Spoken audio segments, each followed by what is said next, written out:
There is no Thursday night captaincy curse. I don't want to hear it anymore. All it was 2 weeks, and everyone's like, oh, there's a captaincy curse. Come on, guys.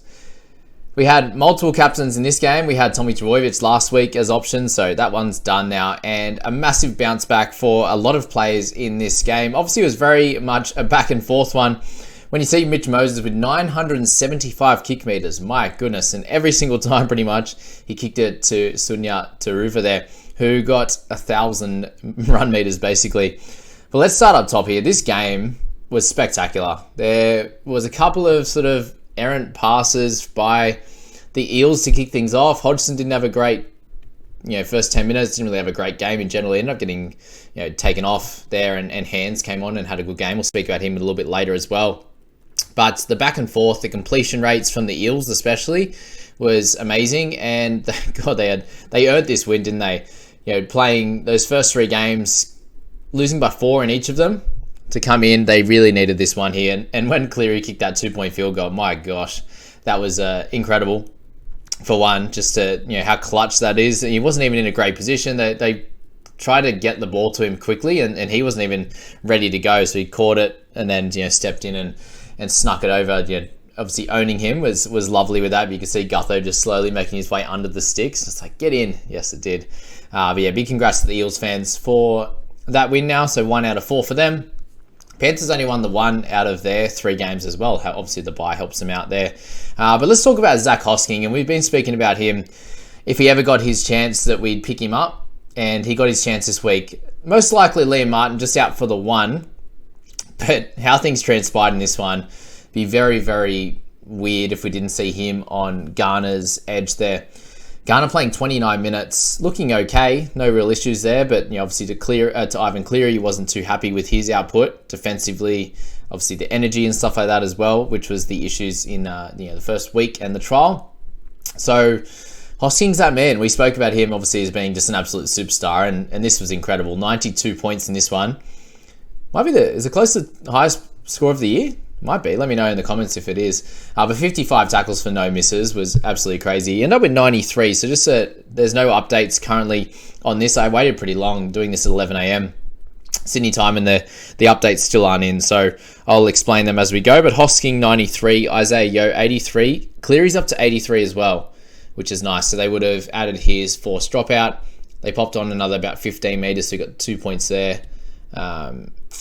Other than that, not exactly sure where they came from. Obviously, everyone will say it's Ghost, but yeah, there's a bunch of times last night where I was like, oh, he just popped on a bunch of points and they didn't add them on. So you can see here, he was like, he's a 25 at halftime, and he quickly adds points in a bunch of different ways, running the footy, offloads, goals, try assists, and the like. So kick meters, it's all happening for him. So a lot of time they aren't able to keep up with it going up so quick. It's not just in one big play and they can count the tackle breaks and stuff. It's just that accumulation every sort of minute or two with Klesler there. But yeah, big shout out to Hosking, big shout out to Yeo and Cleary there for Cleary's bounce back anyway. But Hosking, if Garner's out next week, you need to pick him up in your side. He'll be about 525, 530, something like that at least. Yeah, probably 530. And he's just a must-have. If he gets that start, they got a clean run all the way to round 13. Lock him in your sides. Isaiah Yeo, old trusty. 3 games, obviously the buy in round 3. Pushed a few people away from him. The reason we stuck with Cleary is because he was that great captaincy option. And thankfully now he's up to about that sort of 58 to 60 average. 58, 59, 60. Once he updates to 83, which is awesome there. But Isaiah Yeo averaging 67 across that first 3 games is incredible for him. His work rate, again, just superb. And he gets involved in a few more attacking raids as well, something that Tohu Harris isn't in as much. So that's the difference with Isaiah Yeo and Tohu. They both play massive minutes. Isaiah there just gets involved with a bit more of the attack, which you see here with a couple of offloads, the line break assists, the 3 tackle breaks as well. Awesome for him. Cleary, very happy obviously that he got his score for the 19,000 people that traded him out this week. 19,000? Crazy. A lot traded him last week. He was over 50% owned. He's now 36.8% owned, which is very low, obviously.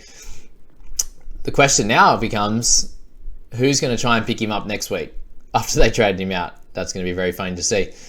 Cleary. So you're looking at him there, and watching this game, he looked much better. The first 2 games, he didn't look himself. We thought that they'd come out and be a lot better. They still weren't amazing, the Panthers, but he looked much better, getting involved in every play, really. He kind of gets his side on the right. He quickly get over to the left and be involved in as much as possible. And that's exactly what we want to see with Cleary. Tackling as well, he looked like he wanted to get involved with a lot of that defense, which he wasn't doing in that first couple of games, or he was getting a bit lazy, falling off tackles and stuff like that. So much better game for him tackling-wise as well. Just across the board. Had a nice game, and the kick meters back up to sort of 500-600 where he normally sits is great as well. Obviously not as much as Moses, but there's a lot more long kicks for the Eels, and Moses has a boot on him, doesn't he? Wow. So Madison was the next guy. He ended up with what did he get there? 68. So he dropped down 2, and then we had Mitch Moses actually up to 72. So we'll start with Moses there. And yeah, just the kick meters alone, 32 points, 12 tackles, so 44 in that base. Didn't run the ball as much. Got 1 field goal, got the 4 goals there, and a couple of forced dropouts. So he's shown here that averaging over 60 now for the season, that he's one of those guys that he's not just a flat track bully anymore. He can be one of those people in your team that continues to do a great job. And a big congratulations to him for icing this game after signing his massive 5-year, $1.2 million a year contract. So that's a nice birthday present, isn't it? $6 million and a field goal to help your team get the first win of the season at home. So a big congrats to Moses and everyone who owns him. He's got a decent following now at 8.7%. So yeah, well done to everyone that has him. Madison, where's he going to sit after this week? You'd imagine Junior Paulo there ends up with a suspension for the jump. Yes, he was trying to avoid legs and jump over, but it jumped over and still had the swinging arm type of tackle. So you'd imagine he's going to be out for about 3 to 4 weeks. So does Maddo come back into the middle? I think it's probably a good idea for them to play him through that position. What about the miraculous recovery from Matt Dury? If you held on to him, you get a little bit of a bump in price, in a price rise here, and then hopefully he can start next week because he actually looked pretty good. Yes, he came on to some tired defenders, and he really took advantage of that, helping them get a try there when he offloaded through, but didn't get a line break assist. Very frustrating on that front. But yeah, how that's going to work out, Madison is an absolute top tier gun. You see his price is 771 already. He's someone that I think you can definitely look to get in your side. Make 58 tackles in his return. You sort of knew that he was going to come back and absolutely kill it and get into a lot of work when all these brothers are out there fighting in those first 3 weeks and couldn't get a win. He would have been absolutely seething there, sitting and watching that one. So well done to Maddo. Definitely an option going forward, considering they have their first buy in round 14 as well, and they're about to come up against some easier opposition. So Maddo could get some offloads and some tackle breaks through the middle. Maybe a big drop in tackles, sort of 10 to 15 tackles will drop, but we'll be able to replace that with some tackle breaks and offloads there. Edwards, up to 71 for him, it looks like. So, wow, he's just so good to watch, man. No negatives in this one. 275 meters, 9 tackle breaks, and the try. He's just always there. His footwork is incredible. Defensively, he's good as well. But getting out of trouble, that back five, they just continue to get better and better. I think Edwards looks better than he's ever looked. Even winning Clive Churchill, he's just an awesome player there. So very excited for him, and anyone who owns him, he's up to about a 55 average for the first 3 games. Very, very exciting. And if you're looking to get a good fullback in this squad, I think he's actually improved, and that base stat is going to be up high each and every week. You got 45 there just in runs and tackle breaks, and he's very safe in terms of his errors, handling errors and stuff like that there. Jermaine Hopgood, welcome back. So our secondary captaincy option for this round, Jermaine Hopgood. We all kind of went off him a little bit. I know personally people asking, captain between Murray, Haas, Grant, Cleary. Hopgood wasn't really an option for most people, but for those that did captain him, you're very, very happy with the output. He gets popped up to about a 70 score there and still only owned by 50%. It's just crazy. So averaging, 68 it'll be in the first 4 games is just, terrific. And getting big minutes again, which is good, 69. I think that continues next week with Junior Paulo probably out in that one. So Hoppy, definitely another captaincy option in that week. Just remember, guys, being a low-scoring game, very much back and forth on this one. You can see why tackle numbers are super high, and run numbers are there as well. Not a lot of tries in this one, but that's great for these middles, and obviously the halves got to kick for big meters as well. So, as we know, unless you're scoring the try or setting up that try, that time standing behind the sticks there Takes off 2.5 minutes every time, 2.5 minutes just to slow it down, the goal kicking, all of it together. The clock is always running. So the more players you have in a game, you want it to be a closer scoring game, more tackles, more runs. And then obviously if you can sneak a try or something like that, that's where Hosking, these types of games where he's going to go nuts if he can run a good line like he did to help them win. See, Fisher Harris here making 56 tackles. That hasn't happened regularly for him, but he started really well, averaging 54 as well. Cartwright, so Fisher Harris ended up at 65. Cartwright ended up at 60, and he's the gift that keeps on giving, doesn't he? Up 177k now. He'll be close to 500k after this week with another terrific score, averaging 53 after that 60 this week. One try at the start. Very happy for him to get that down to sort of kick off his scoring. And just very limited on the negative side. 29 tackles, 2 misses. You're very happy with that output. And he keeps continuing to do his job. This one's a sad one for me, guys. Will Penasini, 569k. He's going to be much higher than that after this week. He's someone that I mentioned that you could definitely start with. And he's come out of the blocks absolutely fit and firing. 47.3 is his average for this one. He did go down to 51, so lost 2 points there, but still, keeper scores at a cheap price. He's someone that I think you should really look at. He's definitely improved from last season, and to get 28 tackles, it's obviously not going to happen every week, but 28 tackles for 1 miss for a centre to then go along with always hitting that over 100 metres. They are going right a little bit more than they were last year. I'm not sure if that will change when Sean Lane comes back, but I really think it's a good option now to have Penasini in your side. They obviously don't have Isaiah Papali'i on that right either, who would take a lot of runs. So that's something to consider as well. You know, this week Madison was in there. He didn't have a ridiculous amount of meters. Obviously the 166, but a game where it's very much in play the whole time. Most people's numbers are going to be up. So good for Penasini to only have 130 and still get a 51 in his output there. Very good. Campbell Gillard, a few people are still interested in him. He's averaged 50, so he's done a job. So well done if you started with him.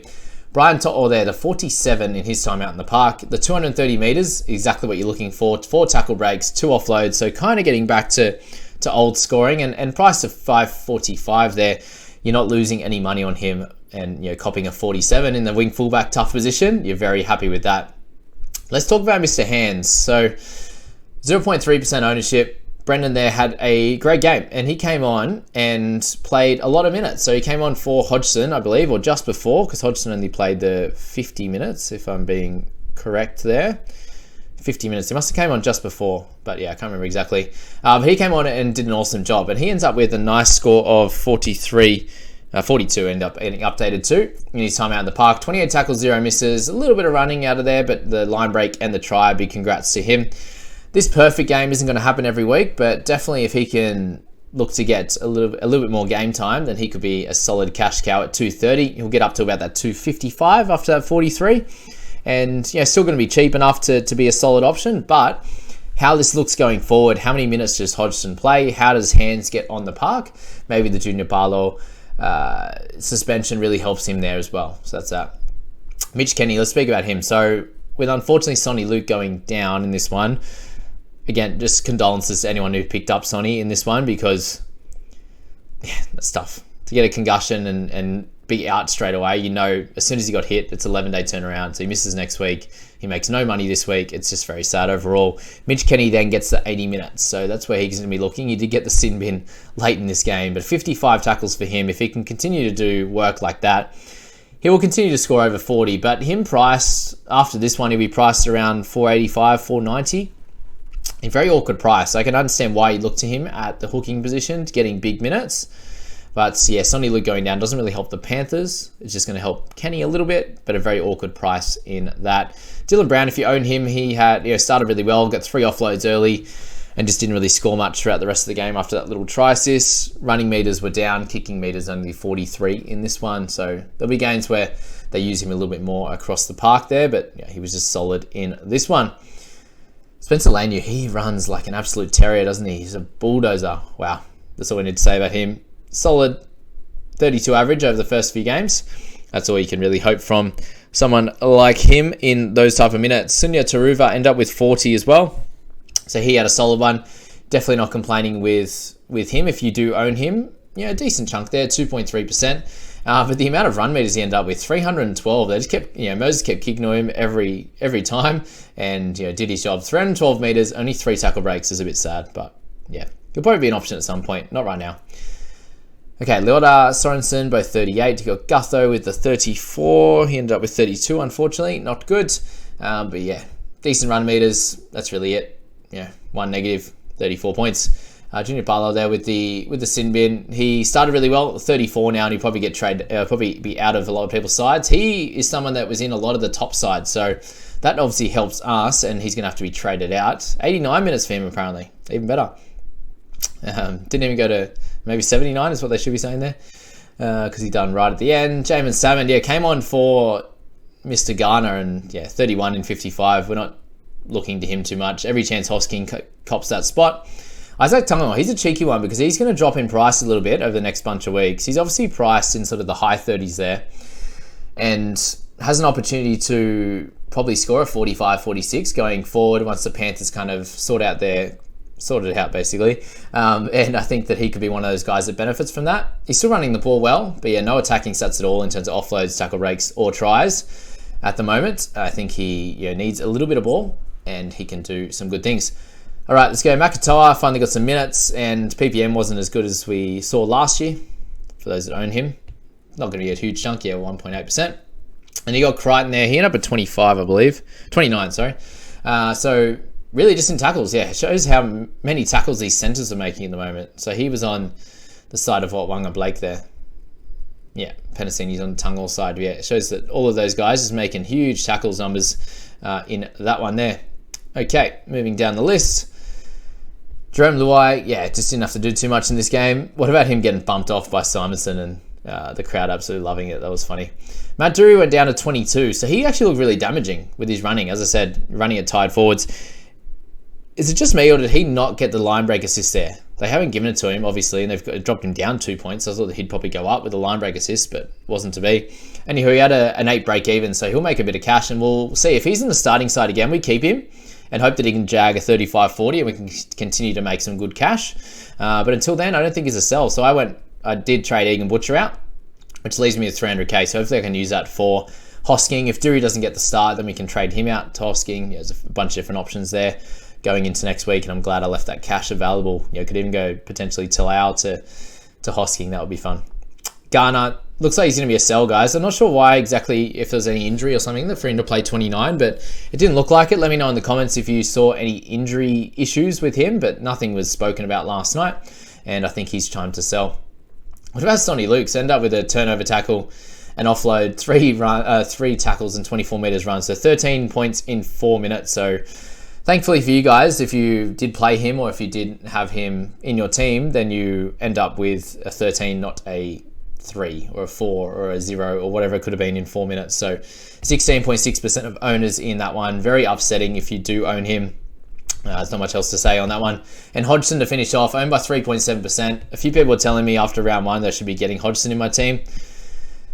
Yeah, that's all I got to say. 50 minutes, 8 missed tackles, a few passes to ground, and a penalty. Let's leave it at that, guys. Good luck with your Friday games. I hope you had a good start.